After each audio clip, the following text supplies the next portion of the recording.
नमस्कार। Society of career technology एवं जन विकास महासभा द्वारा आयोजित इस जूलॉजी एवं कैरियर क्लास में आपका स्वागत है। आज सबसे पहले हम आपको गोभी और मूली की शादी की बात बताएंगे।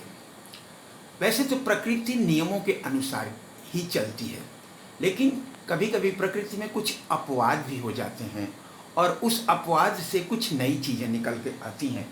जैसे आपको मालूम होगा कि आपके समाज में घोड़े और गधे में शादी नहीं होती है, लेकिन कभी कभी हो जाती है। और घोड़े और गधे की शादी के बाद जो बच्चा पैदा होता है वो खच्चर होता है। लेकिन अब खच्चर के फिर आगे शादी नहीं होती, उसके बच्चे नहीं होते। ऐसे ही लायन और टाइगर, वैसे तो दोनों दो अलग अलग प्रजाति है और इनके बीच में शादी नहीं होती है, लेकिन कभी कभी हो जाती है और इनसे जो बच्चा पैदा होता है उसे लाइगर कहते हैं। और इसी तरह की एक बात कार्पीचेंको नाम के एक रूसी वैज्ञानिक ने की। उन्होंने सोचा कि यदि हम ऐसा करें कि गोभी और मूली के पौधे के बीच में शादी करा दें तो हमें एक ऐसा पौधा मिल जाए जिसमें ऊपर जमीन के ऊपर तो गोभी पैदा हो और मिट्टी के अंदर मूली पैदा हो। प्रयोग तो हुआ, सफल हुआ, लेकिन इसका उल्टा हो गया। उसमें जमीन के ऊपर जो फूल आया वो मूली के पत्ते आ गए और नीचे जो जड़ बनी वो गोभी की बन गई। फिर भी ये प्रयोग सफल रहा और आप सोचते होंगे ये कैसे, लेकिन इसी प्रयोग से एक नई बात पता चली एलो पॉलीप्लॉइडी की, जिसका इस्तेमाल करके बाद में पादप वैज्ञानिकों ने, बॉटनिकल साइंटिस्ट ने कई नई फसलें, सब्जियां और फल वगैरह के पौधे डेवलप किए जिसमें उनकी पैदावार ज़्यादा हो जाती थी। तो इसमें कुछ ऐसा हुआ कि गोभी जो ब्रेसिका कैम्पेस्ट्रिस, ये तो आप जानते ही हैं कि हर प्राणी में हर कैरेक्टर को निर्धारित करने के लिए एक जोड़ी कुछ कुछ होता है। क्या होता है ये तो नहीं मालूम, बस उन्होंने कहा कि उन फैक्टर्स, उन कुछ कुछ होता है को फैक्टर्स कहते हैं। और ये सेल की न्यूक्लियस में गुणसूत्र के ऊपर पाए जाते हैं। अब ये जो गुणसूत्र हैं वो हमेशा गुणसूत्र जोड़े में होते हैं। एक ही तरीके के दो गुणसूत्र होंगे, एक हमें मम्मी से मिलता है, एक पापा से मिलता है। तो जैसे कि गोभी के पौधे में क्या हुआ कि दो जोड़ी गुणसूत्र थे, और ऐसे ही रेफेनस सैटिवस या मूली में इसमें भी दो जोड़ी गुणसूत्र थे। इनके जो गैमीट बने, तो गैमीट में हमेशा क्या होता है, दो गुणसूत्र में से एक ही जाता है।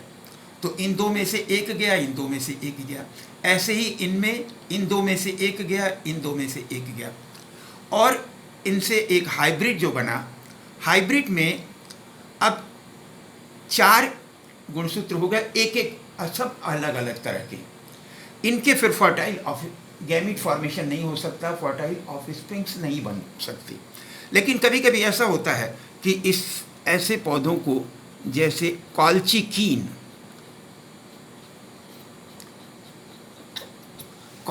से ट्रीट कर दिया जाए तो उनके गुणसूत्र की संख्या जस्ट डबल हो जाती है, दुगनी हो जाती है। अब आप यहाँ देख रहे हैं कि इसमें सारे गुणसूत्र जो है जोड़े में आ गए हैं, तो ये फर्टाइल हो जाता है और इसके फिर बच्चे हो सकते हैं। ऑफ कोर्स यहाँ पे जैसे 4 ही गुणसूत्र थे, 4, यहाँ पे जो है 8 गुणसूत्र हो गए।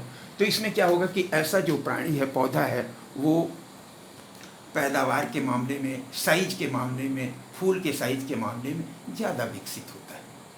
तो इस तरीके के प्रयोगों ने कार्पीचेंको नाम के रूसी वैज्ञानिक ने किया था, जिसने दुनिया को एक ऐसा माध्यम दिया जिसके द्वारा बाद में कई वैज्ञानिकों ने कई फसलों में उनकी पैदावार बढ़ाने के लिए इस तरीके से उन पे प्रयोग किए, और इस तरीके का जो बनता है उसे एलो पॉलीप्लॉइडी कहते हैं। तो आइए, ये तो एक बात हुई, अब कुछ दूसरी बात करें।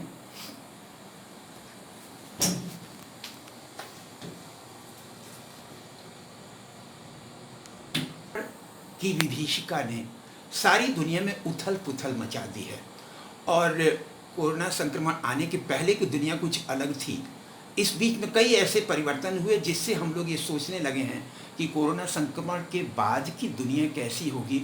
उसमें शिक्षा, स्वास्थ्य, रोजगार, पर्यावरण, इनकी बारे में सोच कैसी होगी, क्या स्थिति होगी। तो आइए अब अगले 4 दिन में हम इसी पर चर्चा करेंगे। आज हम शिक्षा के बारे में चर्चा करते हैं।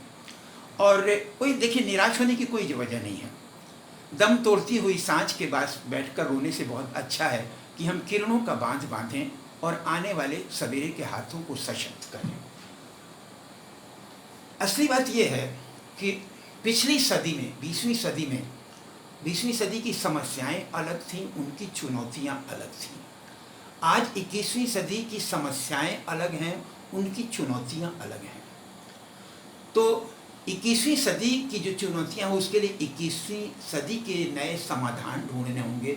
उसके लिए 20वीं सदी के जो समाधान है उससे नहीं काम चलेगा। तो हमें शिक्षा के बारे में बिल्कुल नए सिरे से सोचना पड़ेगा। तो आइए सबसे पहले हम शिक्षा के बारे में, अब कोरोना विभीषिका के बाद क्या क्या परिवर्तन होंगे और उसमें हमें अपने आप को किस तरीके से बदलना है, इसके बारे में चर्चा करते हैं। आपने कभी बंदरिया को देखा है? बंदरिया जो है अपने बच्चे को चिपकाए रहती है और कभी कभी बच्चा मर जाता है। तो भी उसे पता नहीं है, उसे अपने गोद में 2-3 दिन तक चिपकाए रहती है। जब वो बिल्कुल बदबू मारने लगता है तब उसको छोड़ती है। हमने अपनी शिक्षा के क्षेत्र में कुछ ऐसा ही किया।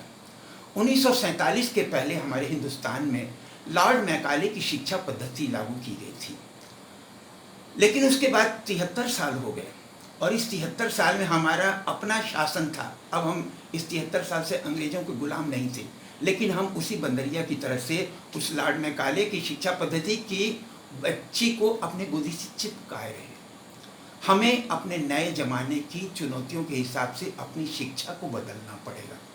और सबसे पहले तो एक बात ये कि हमें, एक बड़ी अजीब सी बात ये है, एक डॉक्टर हमेशा चाहता है कि हमारा बेटा डॉक्टर ही बने।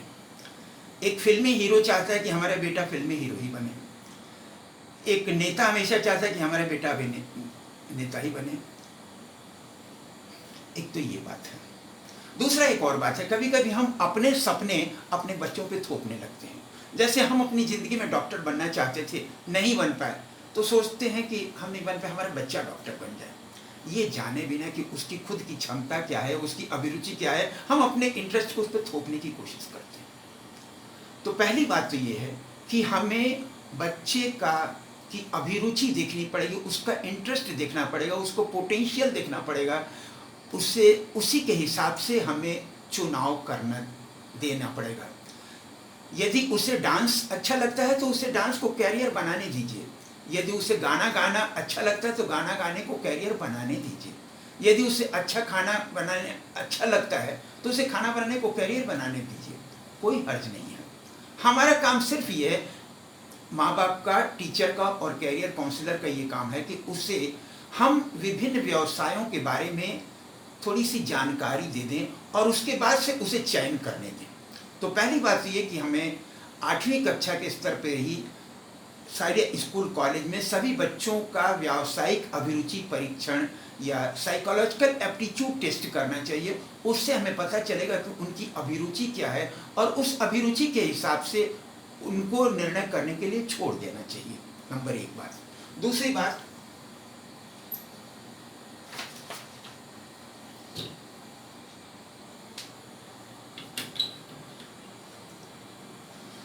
अभी 4-5 वर्षों पहले तक हिंदुस्तान में पढ़ाई को तो महत्व दिया जा रहा था, लेकिन खेल कूद को महत्व देना कम हो गया था।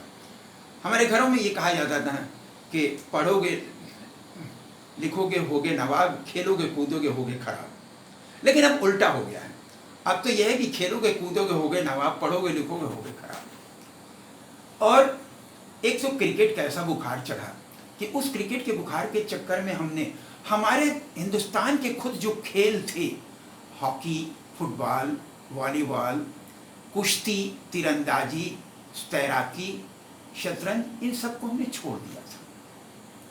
लेकिन खुशी की बात यह है कि अब पिछले 5 साल में हिंदुस्तान में ऐसा परिवर्तन हुआ है कि और खेलों को भी महत्व दिया जा रहा है और बच्चों के लिए खेल में भी मौका है। कल को वो किसी भी नौकरी में जाएगा तो उसे टीम वर्क में काम करना पड़ेगा और टीम वर्क सीखने के लिए खेल कूद में भाग लेना जरूरी है।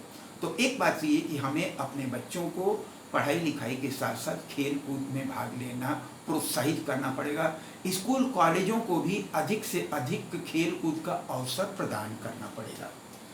तीसरी बात यह है कि हमें अपने बच्चों को श्रम का महत्व सिखाना पड़ेगा और पिछले कुछ सालों में हमने ये छोड़ दिया था। मुझे याद है बचपन में जो कलाई घड़ी होती थी तो कलाई घड़ी में हम लोग चाबी लगाया करते थे। फिर उसके बाद एक समय आ गया वो ऑटोमेटिक हो गया, अब चाबी लगाना खत्म हो गया। कंप्यूटर आया तो कंप्यूटर पे पहले हम जो है कीबोर्ड पर उंगलियां चलाते थे। उसके बाद क्या हुआ, माउस आ गया और बहुत से फंक्शन माउस से होने लगे।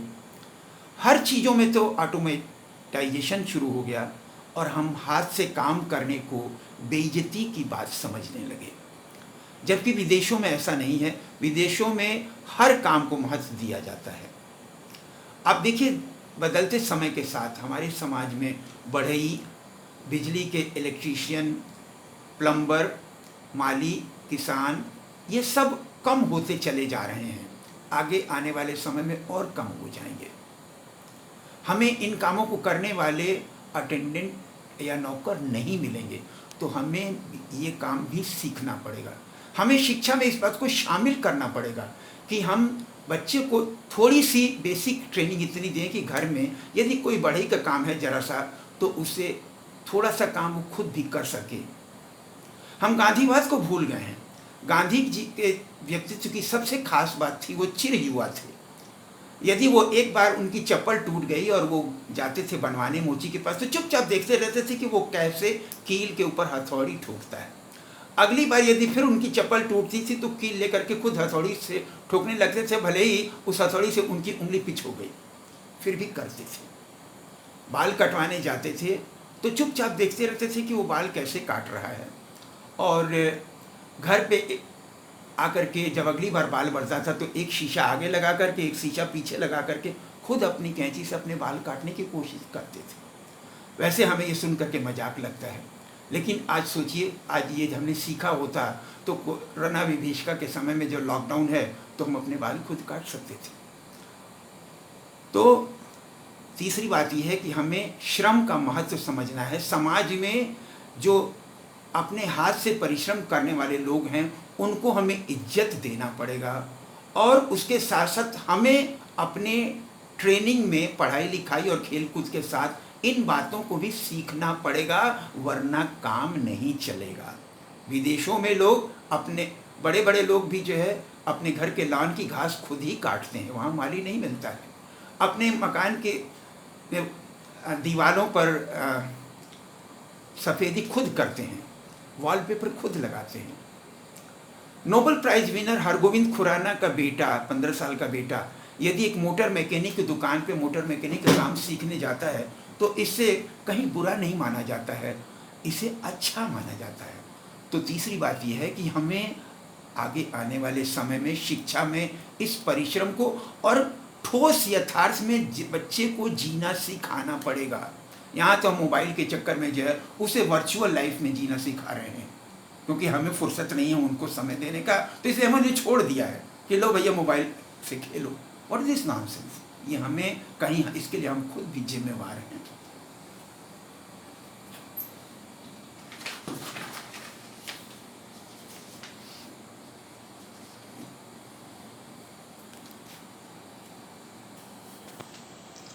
तो हमें ये सिखाना है बच्चे को कि वो अपनी क्षमता के अनुरूप ही निर्णय ले। देखिए, बच्चे को महत्वाकांक्षाएं सिखाना है, सपने देखना सिखाना है, लेकिन ये भी सिखाना है कि वो सपने ठोस यथार्थ पर आधारित हों। किसी फ्रेंड को इम्प्रेस करने के लिए जब हम ये कहते हैं कि हम तुम्हारे लिए आसमान से चांद तारे तोड़ करके ला सकते हैं, तो ये वैसे तो बात बड़ी सुनने में अच्छी लगती है, लेकिन आप भी जानते हैं कि ये चीज़ प्रैक्टिकली पॉसिबल नहीं है। तो हमें एक और बात, आज हम बच्चे के ऊपर दोहरा बोझ लाद दे रहे हैं। स्कूल कॉलेज की पढ़ाई का बोझ भी, और स्कूल कॉलेज में कोर्स नहीं पूरा हुआ तो उसको ट्यूशन पढ़ने के लिए भी भेजेंगे, और फिर उसके बाद शाम को जो है कंपटीशन की तैयारी के लिए भी अलग कोचिंग भेजेंगे, इंग्लिश स्पीकिंग के लिए अलग कोचिंग भेजेंगे, कंप्यूटर के लिए अलग कोचिंग भेजेंगे। अरे कितनी कोचिंग कराएंगे साहब आप?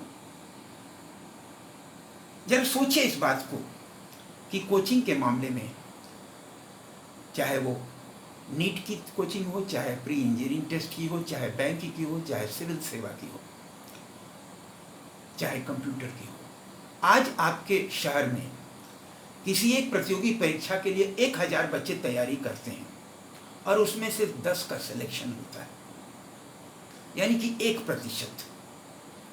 और सारे बच्चे जो है प्रतियोगी परीक्षा में कोचिंग की फीस लगभग 1 लाख रुपए देते हैं। जरा 1 लाख में 1000 से मल्टीप्लाई कर दीजिए तो ये करोड़ों का खेल है।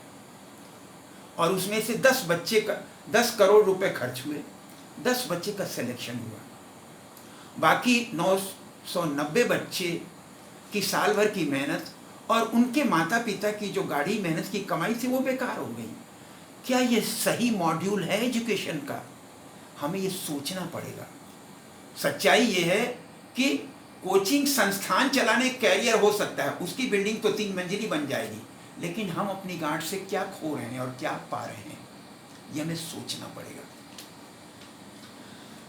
एक और बात, आज बहुत सारे अवसर हैं, जैसे चिकित्सा के मामले में ही आप देखें, MBBS, allopathic, ayurvedic, homeopathic, physiotherapy, pharmacy, acupuncture, acupressure, medical laboratory technology, x-ray, ultrasound, MRI के ऑपरेटिंग पे एक्सपर्ट्स, इन सब की ज़रूरत है।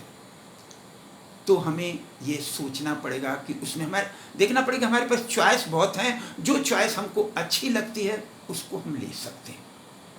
एक बात, मान लीजिए हम जूता खरीदने के लिए जूते की दुकान पे जाते हैं और हमारे पैर का साइज 5 नंबर का है, जूते की दुकान वाला एक जूता दिखाता है वो 6 नंबर का है और कहता है देखिए साहब ये जूता बहुत अच्छा है, इसकी डिज़ाइन बहुत अच्छी है, इसका सोल भी बहुत अच्छा है और इस पे आजकल 30% डिस्काउंट भी चल रहा है। अभी आपका पैर थोड़ा छोटा है लेकिन थोड़े दिन में बड़ा हो जाएगा, आपका पैर, ये जूता आपके पैर में ठीक आ जाएगा। तो आप ये जूता लेंगे? नहीं लेंगे। लेकिन हम आप कर क्या रहे हैं? हम यही कर रहे हैं। कक्षा में एक बच्चा 50 से 60% क्षमता वाला है, एक 60 से 70 वाला है, एक 70 से 80 वाला है, एक 80 से 90 वाला है, एक 90 से 95 वाला है। सबके लिए अलग अलग हायर एजुकेशन और कैरियर हैं, अलग अलग नौकरियां हैं। जो बच्चा 60 से 70% वाला है उसके लिए कुछ अलग नौकरियां हैं और उन नौकरियों के लिए वो कोशिश करेगा, उससे सफलता मिलेगी। लेकिन यदि वो 90 से 95 वाला, होता क्या है कि बच्चा जो प्री इंजीनियरिंग की तैयारी कर रहा है, IIT का फॉर्म नहीं भरा, बगल में जो आंटी जी रहती हैं, अरे तुमने IIT का फॉर्म नहीं भरा, हमारी बिटिया ने तो भरा है, तो हमारी बेइज्जती तुरंत खराब हो जाती है और हम IIT का फॉर्म भर देते हैं जिसमें हमें सेलेक्ट होना ही नहीं है। तो साल भर की मेहनत के बाद जब हम नहीं सेलेक्ट होते हैं, उसमें किसका दोष है? भगवान का दोष है, समाज का दोष है, या खुद आपका दोष है? तो आप अपनी क्षमता के अनुसार निर्णय लें। और आने वाले भविष्य में कौन कौन से नए कैरियर हैं, जरा ये सोचें। डाइटिशियन एवं क्लिनिकल न्यूट्रिशनिस्ट बहुत ग्रोइंग कैरियर है और इसमें कोई ज़्यादा लंबी चौड़ी डिग्री की जरूरत नहीं है। BSc करने के बाद 1 साल का उत्तर प्रदेश राजर्षि टंडन ओपन यूनिवर्सिटी का या Indira Gandhi national open university का 1 वर्ष का डायटेटिक्स एवं न्यूट्रिशन का डिप्लोमा आप ले सकते हैं, या 2 साल का होम साइंस या न्यूट्रिशन या फूड साइंस या फूड टेक्नोलॉजी का कोर्स कर सकते हैं। क्या कभी आप विश्वास करेंगे कि आपने बिना बायो की पढ़ाई और बिना डॉक्टरी की पढ़ाई किए आप एक हॉस्पिटल के एडमिनिस्ट्रेटर बन सकते हैं? एक BA आदमी के करने के बाद भी MBA इन हॉस्पिटल मैनेजमेंट सीख करके हॉस्पिटल का डायरेक्टर बन सकता है। Artificial intelligence, robotics, nano technology, ethical hacking एवं साइबर क्राइम, इस तरीके के कई नए कैरियर हैं और हमें देखना होगा कि किन किन कैरियर की डिमांड बढ़ रही है और उसमें हमें जो अच्छा लगता है उसको चुनना है। अंत में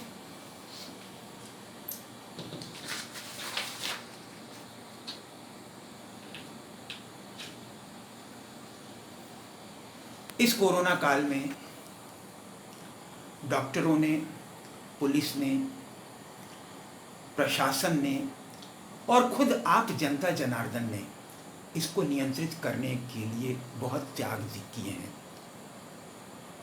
तो इन सभी योद्धाओं को हमारा नमस्कार। और हम पिछले 45 साल से 48 साल से जूलॉजी पढ़ा रहे हैं, 30 साल से कैरियर काउंसलिंग कर रहे हैं और 20 साल से हम NGO के साथ जुड़े हुए हैं। तो जो हमारी NGO है, सोसाइटी ऑफ कैरियर टेक्नोलॉजी एवं जन विकास महासभा, इसके जो पूरा समाज है, हमारे साथ जो पूरी टीम है इस कार्यक्रम को तैयार करने में, इस कार्यक्रम को सर्कुलेट करने में, उन सब को हम पुनः धन्यवाद देते हैं कि उनके सहयोग के कारण ही ये कार्यक्रम सफल हो रहा है, आपके सामने आ रहा है। धन्यवाद, नमस्कार। अब ये सीरीज 4 दिन चलेगी। कल हम स्वास्थ्य के बारे में और परसों रोजगार के बारे में और उसके बाद पर्यावरण के मामले में क्या होगा आगे आने वाले समय में, इसके बारे में विस्तार से चर्चा करेंगे। फिर लौट करके उसी जूलॉजी के टॉपिक्स पे आ जाएंगे। अंत में किस लिए दर्द को मेहमान बनाया जाए, मुश्किलों को भी क्यों आसान बनाया जाए, जिससे मिट जाए जमाने से सभी जुल्म और सितम, क्यों न इंसान को इंसान बनाया जाए। धन्यवाद, थैंक यू, नमस्कार।